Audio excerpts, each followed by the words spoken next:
তিন দফা দাবি আদায়ে টানা দ্বিতীয় দিনের মতো চলছে জগন্নাথ বিশ্ববিদ্যালয়ের শিক্ষার্থীদের আন্দোলন। বুধবার দিনগত আন্দোলনের পর রাতেও শিক্ষার্থীরা কাকরাইল মসজিদ মোড়ে অবস্থান করেন। আজ সকাল থেকে বিশ্ববিদ্যালয়ের বাসে করে শিক্ষার্থীরা আন্দোলনে যোগ দিচ্ছেন। বৃহস্পতিবার সকালে প্রধান উপদেষ্টার বাসভবন সংলগ্ন রাজধানীর কাকরাইল এলাকা ঘুরে আন্দোলনের এমন চিত্র দেখা গেছে। সরেজমিনে দেখা গেছে মৎস্য ভবন থেকে কাকরাইলের দিকে যাওয়ার সড়কে ব্যারিকেড দিয়ে বন্ধ করে দিয়েছেন শিক্ষার্থীরা, ফলে এই পথে যান চলাচল বন্ধ আছে। এদিকে আন্দোলন ঘিরে প্রধান উপদেষ্টার বাসভবন যমুনার নিরাপত্তায় আইন শৃঙ্খলা রক্ষাকারী বাহিনীর সদস্যদের উপস্থিতিও ছিল চোখে পড়ার মতো।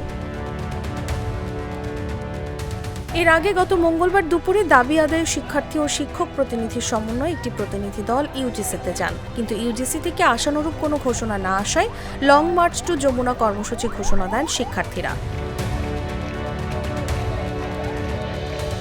ওই দিন বিশ্ববিদ্যালয়ের ক্রিয়াশীল রাজনৈতিক, সামাজিক, সাংস্কৃতিক সংগঠনের সমন্বয়ে গঠিত জুলাই ঐক্য সংগঠনের পক্ষ থেকে এই কর্মসূচি ঘোষণা দেওয়া হয়।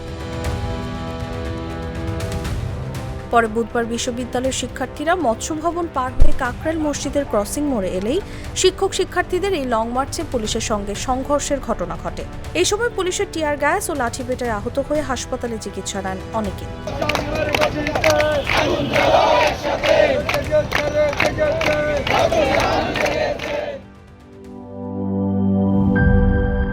বান্ডেল থাকলে প্রতি সেনমানিতে টাকা বাঁচবে। বিকাশ সেনমানি বান্ডেল কিনে জিতুন প্রতি লেনদেনে।